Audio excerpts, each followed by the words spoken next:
이번 시간에는 다량 조리의 특징에 대해서 설명을 드리도록 하겠습니다.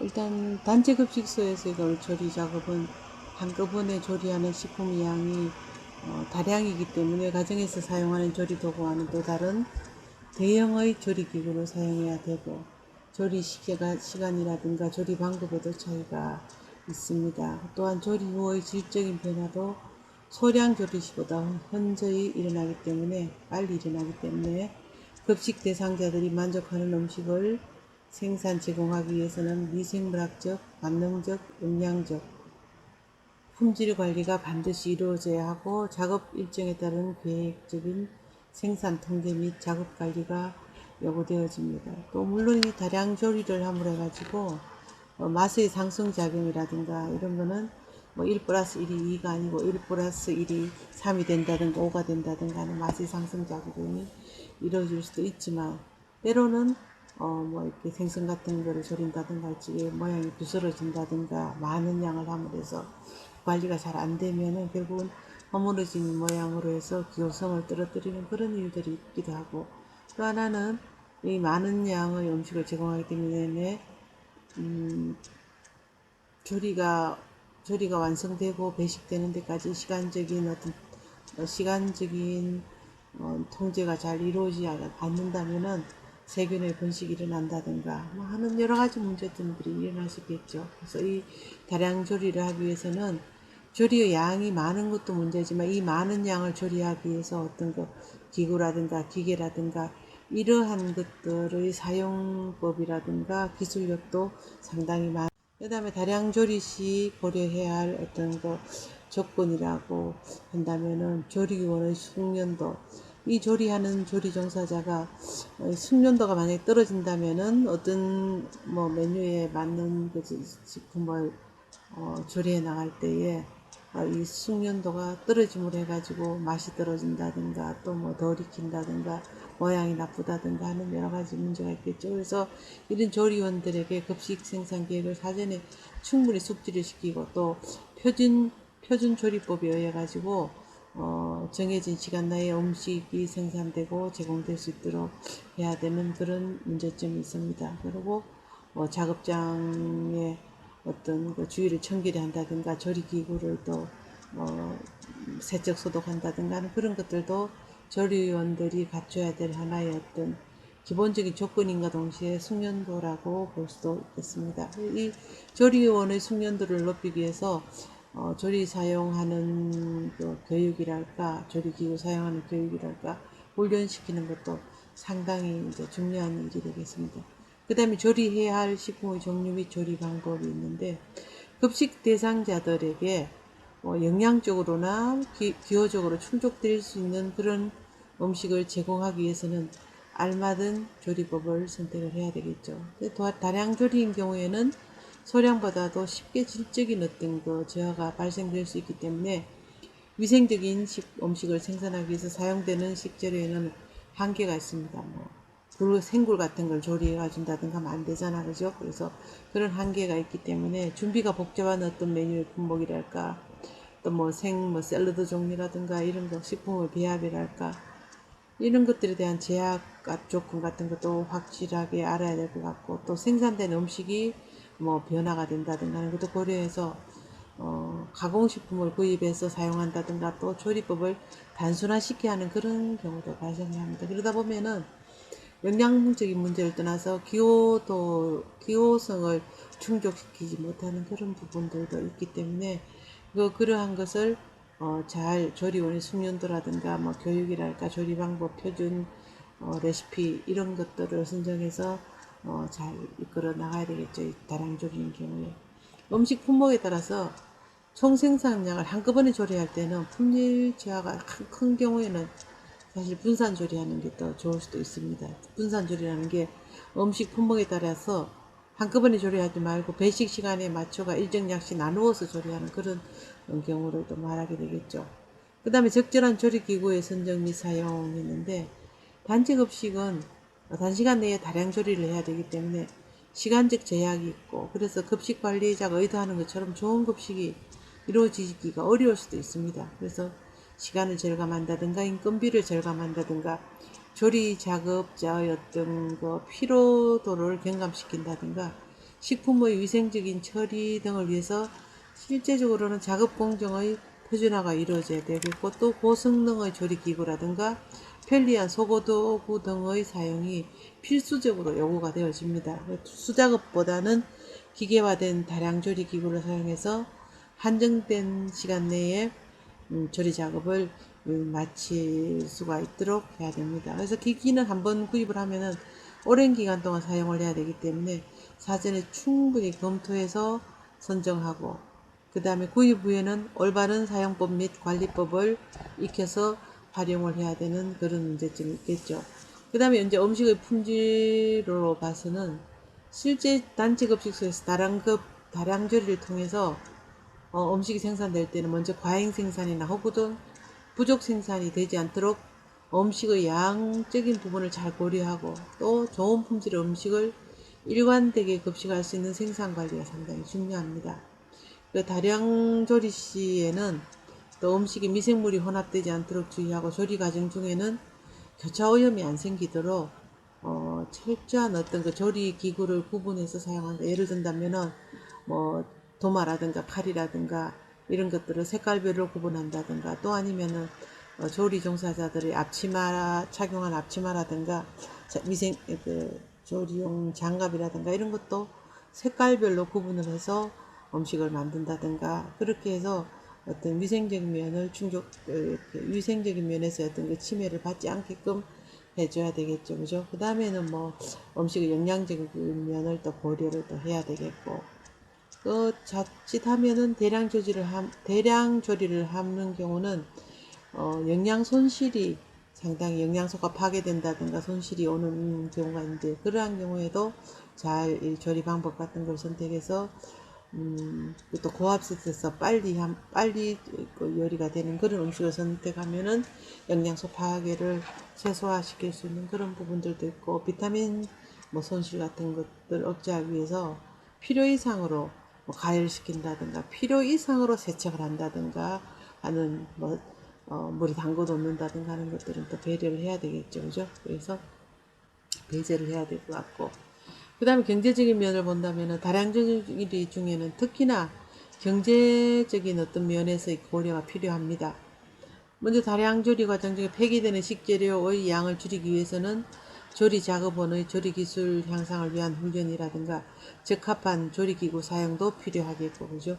그 다음에 적정량만을 사용하고 또 폐기량을 좀 줄인다든가 해서 폐기량을 줄임으로 해서 음식물 쓰레기를 감소시키는 것은 물론이거니와 또 구매하는 비용도 줄일 수 있는 그러한 것들이 있기 때문에 다량 조리를 할 때 고려해야 될 조건들은 이렇게 5가지를 들지만 더 뭐 기타 많겠지만 구체적인 설명이라든가 이런 것들을 여러분들이 나중에 혹시 교재가 있으면은 참고로 해주시면은 충분히 잘 설명이 되어 있습니다. 그 다음에 다량 조리 방법으로는 첫 번째 전처리를 해야 되겠죠. 전처리를 하기 위해서는 물론 이제 계량기를 이용해서 계량을 하게 되고 내가 사용하는 대량 조리에 필요한 양만큼을 뭐 몇 인분이다 뭐 이렇게 하면은 계량을 해야 될 것 같고 그 다음에 뭐 세척을 하게 되겠고 또 뭐 불가식부 가식부율을 또 제거한다든가 가식부만 뭐 다듬어낸다든가 하는 것도 해야 되겠고 그 다음에 세척을 해서 세척을 한번 해가지고 뭐 2번 세척이 3번 세척인데 표준 세척 방법이 있을 겁니다. 그래서 조리를 위생적으로 수행하기 위한 첫 단계로서 세척을 하게 되겠고 그 다음에 건조한 물 같은 경우에는 흡수를 한다든가 뭐 팽윤을 시킨다든가 또 유독물질이라든가 이런 것들 배출한다든가 염분을 추출한다든가 변색을 방지한다든가 뭐 오엉이라든가 뭐 또 아니면 뭐 있습니까 토란이라든가 뭐 연건이라든가 이런 것들의 변색을 방지하기 위해서 당격이 또 과정이 필요할 거고 그 다음에 해동은 뭐 냉동식품이라든가 이런 것들을 해동할 때는 먼저는 냉동된 거는 냉장시설에 넣어서 미리 사전 냉장을 해동을 시킨다든가 아니면 흐르는 물에 해동을 시킨다든가 뭐 전자레인지를 이용한 마이크로웨이브 오븐 등을 이용해가 해동을 한다든가 하고, 해동 후에는 절대로 재동결을 시키지 않도록 하는 그런 고려를 해야 되겠고, 그 다음에 썰기는 열 전도를 높여주고, 그 다음에 조미료가 골고루 침투될 수 있게끔 하고, 그 다음 모양이 정리가 되기 때문에 이러한 전처리 방법을 하고, 그 다음에 조리 방법은 이제 뭐 물을 이제 이용해서 습열 조리 방법, 건열 조리 방법. 그래서 이 건열이라는 것은 꼭 뭐 기름만 이용하는 것이 아니라 어떤 자기 자체 내의 몸에 있는 식품 자체 내에 자기가 갖고 있는 그 이용해서도 조리가 되어질 수가 있습니다. 저기 보면은 뭐 섭열 조리 방법은 끓는 물에 뭐 데친다든가 삶는다든가 뭐 또 끓인다든가 이런 부분들도 있겠고, 그 다음에 보면은 뭐 건열 이제 조리 방법으로는 뭐 다량의 기름을 이용해서 했는데, 단시간 사실 기름을 사용하면은 단시간 내에 조리가 완료되고 상당히 풍미가 높아지죠. 그래서 단체 급식에는 실제 이 건열 조리법으로서 뭐 어떤 뭐라 그럴까요, 기름에 튀기는 것을 많이 이용을 하기도 합니다. 그죠? 근데 이제 또 어떻게 보면 또 기름에 튀기다 보면은 자칫하면 공기하고 접촉하고 뭐 사용횟수가 많아지면 산패도가 높아지기 때문에 기름 자체가 점성이 높아지고 산가가 높아지면 음식의 품질 관리가 잘 안 되니까 이런 데에 대한 또 관리도 필요할 것 같습니다. 그 다음에 건열 조리가 이제 뭐 중간 매체 없이 공기를 이용한 구이 같은 것도 있죠. 직접 뭐 식품 열을 구이는 식품에 직접 열을 받아 조리되거나 철판이나 금속판을 이용하기도 하는 그런 방법도 있을 것 같습니다. 여기 보면은 각종 계량기구에 이제 전자저울 같은 것들이 있는데요. 전자저울에 올려놓으면은 여기 용기 무게를 제외하고는 여기 내가 원하는 만큼을 계량할 수 있겠고, 여기는 집단급식소에서 사용되어지는 이제 그냥 디지털 저울인데, 이런 저울과 같은 것들, 그 다음에 이거는 아마도 기름 온도 이제 뭐 튀김 온도계, 이거는 중심 온도계입니다. 중심 온도계는 여기에 그 감지기를 여기 감응되는 부분을 찔러서 식품 내에 찔러 가지고 요 온도가 여기에 나타나게 됩니다. 그래서 요 끝을 보고 중심 온도가 뭐 75도가 됐으면 여기서 타이머를 해서 1분이 지나면은 일반 식품의 경우에는 웬만한 미생물로부터는 자유로울 수가 있다. 이렇게 해서 이게 되게 우리가 많이 사용하는 것들이고, 그 다음에 이런 중심 온도계든지, 그 다음에 중심 온도계 혹은 탐침 온도계라고도 얘기를 하고, 이거는 튀김 기름의 어떤 그 온도를 측정하는 것이 되겠고, 보통 뭐 튀김의 온도는 수분 함유량이 많은 것은 높은 온도에서 빨리 튀겨내니까 170도, 뭐 180도 이렇게 될 거고, 또 조금 뭐 생선이라든가 육류라든가 이런 거는 익혀야 될 시간들이 있기 때문에 160도 이하, 140도, 150, 160 이렇게 되어지는 거죠. 그리고 흡유량이 많게 기름을 많이 흡수하게끔 천천히 익히는 뭐 약과와 같은 거는 120도, 뭐 110도 이렇게 천천히 튀김을 해가 기름을 많이 함유하게 됩니다. 근데 어쨌거나 여기 있는 저울들이라든가 아니면 유량 온도계라든가 이런 것들은 전부 다 개척기입니다. 청량을 하는 개척기이기 때문에 이런 개척기들은 1년에 한 번씩 공인 인증기관에서 이 기기들이 정확하게 계량을 하는 무게를 나타내는지 온도를 나타내는지 정확한지를 알기 위해서 검증을 해보고, 그 검증에서 만약에 이탈된다든가 온도가 잘 맞지 않는다든가 하면 교정을 해야 되겠죠.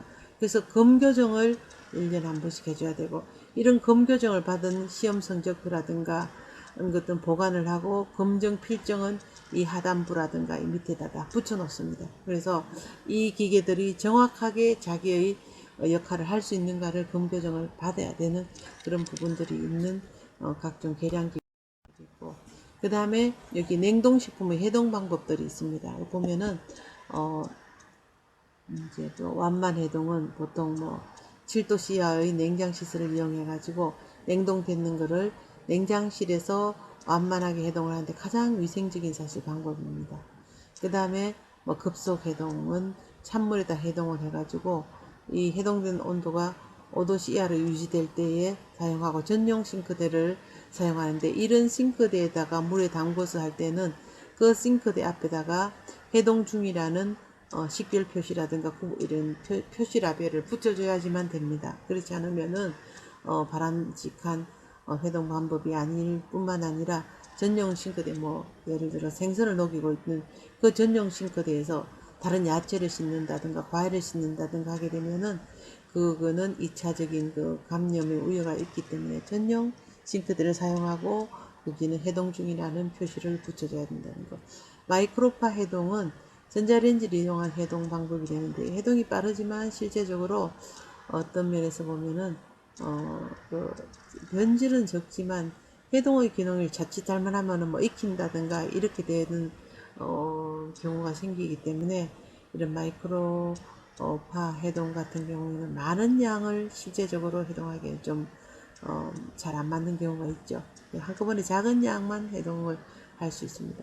그 다음에 조리하면서 가열 해동하는 거는 냉동 상태에서 그대로 가열을 합니다. 그러면은 한 번에 온도가 내려가기 때문에 가열 시에 이제 주의를 하고 천천히 이제 가열을 해야 되겠죠.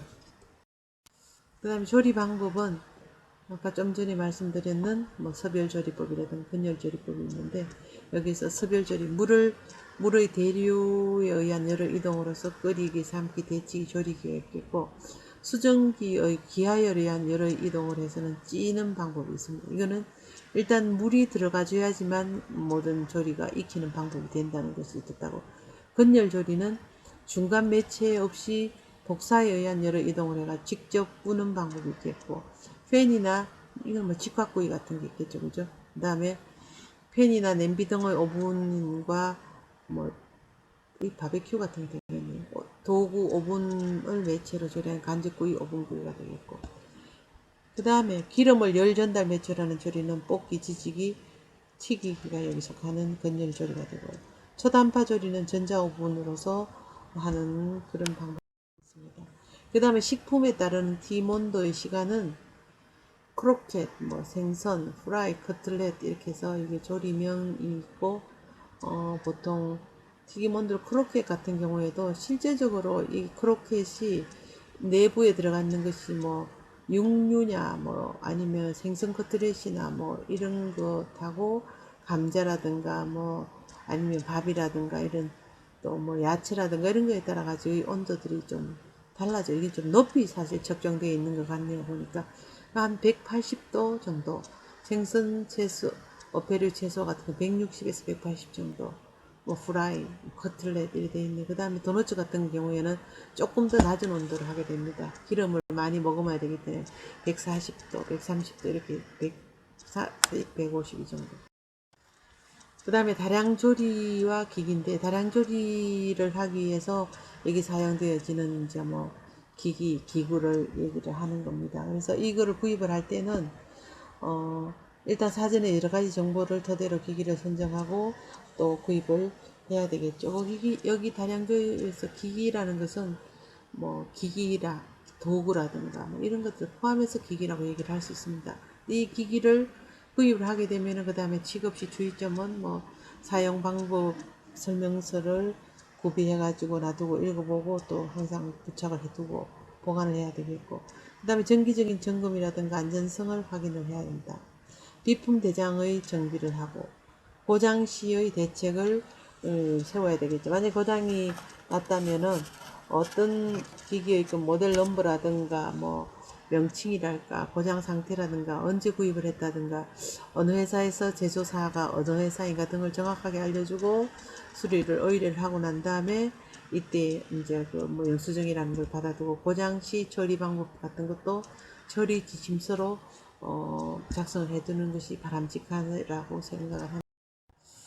그 다음에 설비 및 기구 선정 시의 유의사항은 이제 쭉 보면은 제가 좀 전에 설명했던 것들이 있는데, 설비나 기구 선정할 때는 뭐 급식 인원수를 고려해서 얼마만큼 처리하느냐, 200명 급식 인원수가 될 때에 실제적으로 취반기 같은 경우에 뭐 또 세미기, 쌀 씻는 세미기라든가 취반기 같은 경우에 얼마만큼의 를 처리를 할 수 있는가를 갖다가 또 해야 될 것 같고, 내구성, 경제성, 안전성을 다 고려해야 된다는.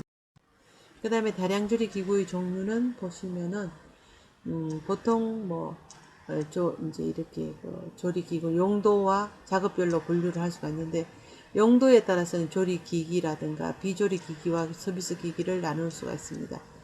조리 작업별로는 첫째는 구매 및 검수함에 있어가지고 기구가 필요할 거고, 수납과 저장하는 데도 필요하고, 전처리 시, 운반 및 배식, 배식대가 있을 거고, 배차대가 있을 테고, 그죠? 운반대가 있을 테고, 세척 및 소독의 급식 생산 단계에 따라서 분류가 되어질 수가 있습니다.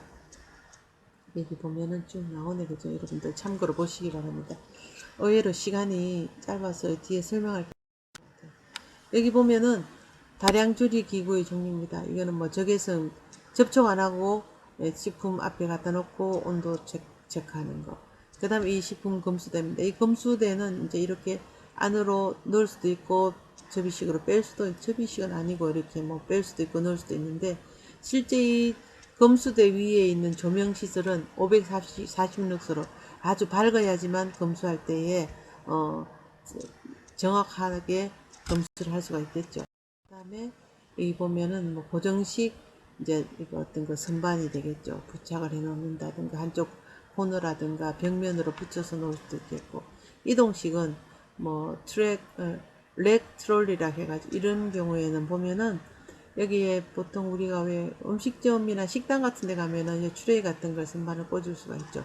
이런 이동식 선반도 있겠고, 그 다음에 또 보면은 박피기는 껍질 벗기는 거, 이거는 골절 당기는 뼈, 이제 소뼈라든가 돼지뼈라든가 이거 절단하는 거, 채소 절단기, 민서, 여기는 고기, 이제 소고기 같은 우둔살을 여기 넣어가지고 민지라 그러지, 나오는 거. 하면은 갈아가지고 요 밖으로 나오는데, 나중에 이러한 것들은 세척 시 다 분리를 해가지고 하나하나 다 세척을 해야 되겠다. 연육기는 이 고기를 놔두고 누르면은 텐더라이즈라고 그래갖고 고기를 부드럽게 육지를 이렇게 결쳐져주기를 좀 잘라주니까 부드럽게 되는 것이 되겠고, 슬라이스는 이제 얇게 썰어주는 거.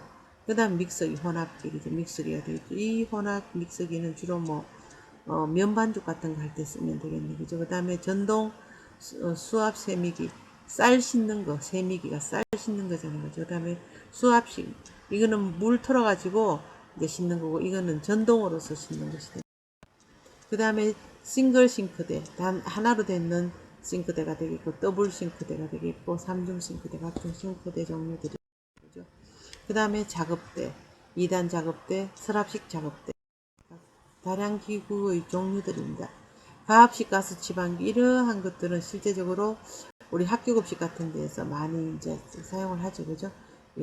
사용을 하고, 가스 치방기는 적어도 한 100명 정도가 100명이나 50명에서 100인분 정도를 사용할 수 있겠고, 연속 지반 시스템과 같은 경우에는, 이런 경우는 보면은 이제 보통 햇반이라기보다도 많은 양을 대량으로 생산해가 밥을 지을 때 연속적으로 지반하는 시스템을 이용을 하게 되겠습니다. 그 다음에 다량조리 기구에서 전기 솥과 같은 거, 이거는 국을 끓인다든가 또 찌개를 크게 한다든가 이렇게 되겠고, 후라이기, 튀김기, 번철 여기는 전을 붙인다든가 되겠고, 생선을 굽는다든가, 회전식 프라이팬, 그 다음에 또 보면은 브로일러, 브로일러라 그러면 구는 것이 되겠죠. 여기 돌아가면서 구워지는 거. 컨벡션 오븐. 그 다음에 가스레인지라든가 중화가스레인지. 중화가스레인지는 아주 이제 화력이 세게 되겠죠. 그죠? 그 다음에 이동식 카트 및 배선차, 컨베이어 벨트. 여기 식판 넣으면 이제 컨베이어 벨트가 돌아가면서 이 끝에 가서 결국은 세척하는 데까지 도달되겠죠. 자동 세척기라든가 이런 거. 그 다음에 또 보면은 자동 세척기, 자외선 소독기. 자외선 소독기와 같은 경우에는 위에 중간에 이런 데 다 자외선 등이 사실 있어야 됩니다. 그래서 자외선 소독기와 같은 경우에는 단점이 뭔가 하면은 이 표면만을, 그러니까 식기라든가 조리 도구라든가 이런 것들의 표면만을 소독하기 때문에 내부는 집중가 안 돼요. 그래서 만약에 물컵 같은 것을 소독을 하고자 한다면은 물컵의 내부로 자외선이 쪼여줄 수 있게끔 전부 엎어 놓는 것이 아니고 바로 세워 놔둬야지만 소독이 제대로 된다는 거를 알아야 됩니다. 일반 식당이라든가 이런 데 가면은 잘 몰라가지고 이거를 선반처럼 전부 그릇 뭐 아니면은 물컵과 같은 걸 엎어나 뒤집어 놔요. 그러면은 컵 뒷부분만 엉덩이 부분만 소독이 때문에 아무 의미가 없는 것이 되겠죠.